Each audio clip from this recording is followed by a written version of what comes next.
반갑습니다. 구독자분들과 함께 성장하는 유튜브 밀리터리 채널 생활탐구입니다.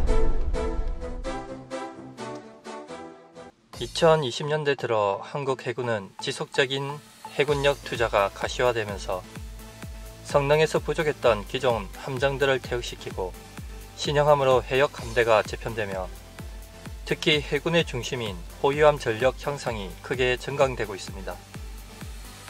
이는 과거 함대 방공은 아예 포기했던 포항, 울산급이 퇴역하고 체급과 레이더 성능 향상으로 자함 방공과 개함 방공은 물론이고 FFX 배치 3에서는 준 이지스급의 해역 함대, 함대 방공까지 가능한 신형 전투함들이 건조되면서 북한은 물론이고 해군력이 쟁쟁한 주변국들과의 해상 분쟁에서도 상당한 능력을 발휘할 것으로 기대됩니다. 특히 안창호급은 더욱 기대가 크며 세계 제1의 잠수함 운용 능력과 함포 사격 능력은 세계가 인정하고 있죠.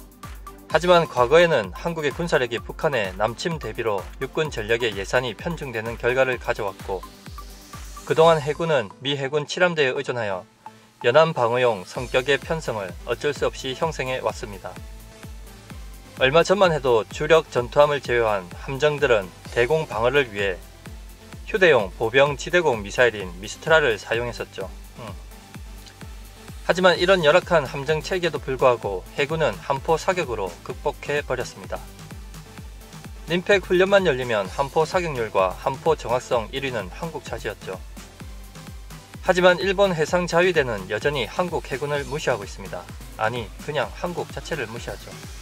15도 너무 쉽네. 일본 해자대 장성이 말하는 한국 해군의 문제점. 해상자위대 장성이 지적한 한국 해군의 문제점 1은 한국 해군은 연안 방어와 원양 작전의 균형이 엉망이다. 한국은 얼마 전까지만 해도 북한 도발에 대비한 해군 창설부 전력의 핵심을 연안 방어에 치중할 수밖에 없었습니다. 해상자위대 장성 왈 한국 해군은 무슨 방법으로 연안 방어와 원양 작전을 균형 있게 발전시킬 것인가? 연안 원양 작전을 균형 있게 전강시키는 것은 결코 쉬운 일이 아니다. 좁은 한국의 한정된 국가 재정과 예산으로는 계획대로 추진되지 않을 것이다.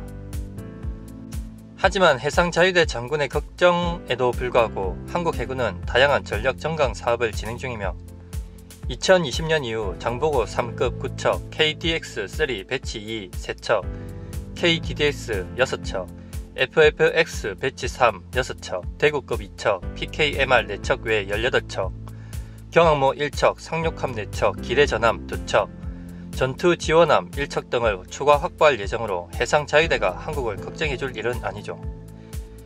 해상자위대 장성이 지적한 한국 해군의 문제점 2. 한국 해군은 대잠수함 작전 능력이 부족하다. 한국의 대잠 능력은 오래전부터 문제시되어 왔습니다. 한반도 주변 해역은 미국, 러시아, 중국, 일본 잠수함들의 놀이터라고 할 만큼 각국 잠수함들의 활동이 많은 곳입니다. 이에 해자대 장군은 한국 해군의 대잠 전력인 구축함 12척, 해상 초계기 16척, 추가 6대, 해상 작전 헬기 31대, 추가 12대로는 제대로 된 대잠수함 작전을 펼칠 수 없다고 이야기하고 있습니다. 또한 인근 주변국들의 한반도 부근에서 해양 정보 수집 등의 잠수함 활동을 한국 해군은 견제해야 한다고 주장합니다. 그렇죠. 북한 잠수함은 물론 미래 한국 해군이 원양 작전 능력까지 갖추는 데 큰 도움이 될 것입니다. 해자대 장성은 딱 잘라 말해서 한국 해군의 대잠 전투력은 질과 양에서 모두 취약한 깡통 해군이다 라고 주장했는데 개인적으로 생각해봐도 유사시 한국 해군의 가장 중요한 임무인 북태평양에서 한반도로 전개하는 미 해군의 항모 전단을 적 잠수함의 위협으로부터 보호하는 임무를 수행하기 위해 해군은 평소에 꾸준히 대잠 전투력을 확보하고 유사시 모든 상황을 가정해 한미연합작전을 수행해야 할 것입니다. 해상자위대 장성이 지적한 한국 해군의 문제점 3. 한국 해군의 잠수함 운용력은 뛰어나지만 전력은 불균형이다. 현재 해군은 장보고급 9척, 손은일급 9척, 추가로 도산 안창호급 9척을 확보해 강력한 잠수함 전력을 확보하게 됩니다. 하지만 이런 잠수함 전력의 전략적 목적과 작전적 방향의 목표가 뚜렷하지 않다고 이야기하는데, 이 부분은 사실 상당히 공감이 가는 부분이기도 합니다. 해외 해군 전문가들도 한국 해군의 잠수함 임무가 대잠전인지 대수상전인지 헷갈린다고 하는데, 이것도 이유가 있죠. 대잠전이 목적이라면 다른 대잠 전력인 대잠 헬기, 초계기 등과 균형을 맞춰 작전에 임해야 하는데, 한국은 잠수함 전력은 강하나 다른 대잠 전력은 매우 약하다는 것인데, 이런 불균형은 그동안 북한 대비로 연안 방어 위주였기 때문이고, 한국의 특성상 북한 함정에 대한 대수상전이 목적이었다면 대잠 전력 불균형은 이해가 되죠. 다만 잠수함 전력이 북한의 소형 함정들을 겨냥한 대수상전에는 적합하지 않으며, 유사시 미 항모전단의 안전한 한반도 전개와 한국 해군의 원형작전 능력을 향상시키기 위해서는 대잠 전력의 균형과 강화는 필수입니다. 과거 포클랜드 전쟁에서 영국 해군의 핵추진 잠수함은 단 한 번의 잠수함 작전으로 아르헨티나 해군의 모든 해상 작전을 저지하였고, 핵추진 잠수함 한 척으로 당시 포클랜드 주변 해양 통제를 완벽하게 수행했습니다. 해상자유대 장성이 지적한 한국 해군의 문제점 4. 한국 해군의 대기대전 능력은 일본과 비교도 안 된다. 현재 한국 해군은 만재 880톤 양량급 3척과 520톤 강경급 6척의 소해함을 보유하고 있습니다. 해상 전투에서 기뢰전에 대비한 전력 확충을 소홀히 하는 경우가 많은데, 유사시 대기뢰전은 한반도의 동부, 서부 연안 방어의 핵심입니다. 유사시 한미연합군 군수물자의 안전한 보급로를 위해서는 해상 교통로 보호는 필수입니다. 한국 해군의 대기뢰전 전력은 여전히 부족하지만, 그나마 현재 880톤급 양량급 3척을 추가 계획 중인 건 정말 다행입니다. 해상자유대 장성이 지적한 한국 해군의 문제점 5. 한국 해군의 광역 해양 감시 능력은 꽝이다. 국가 해양 영토 주권을 확보하기 위해서는 해양 광역 감시망 구축은 아주 중요한 요소입니다.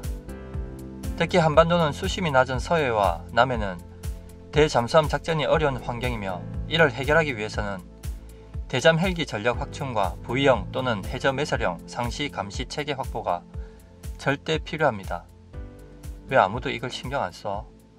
또한 수심이 깊은 동해는 광역 탐지가 가능한 P-3C 오리온과 P-8A 포세이돈 등 대잠 초계기 추가 확보가 절대 필요합니다. 해군은 꾸준히 전력을 확보 중이지만 여전히 해양 작전의 필수인 광역 해양 감시 수준은 일본에 비해 턱없이 낮은 수준이죠. 바로 이 점을 해자대 장성이 문제를 삼았는데, 한국은 창은 갖추었으나 이를 효율적으로 사용하려면 광역 해양 감시 능력 확충은 당연합니다.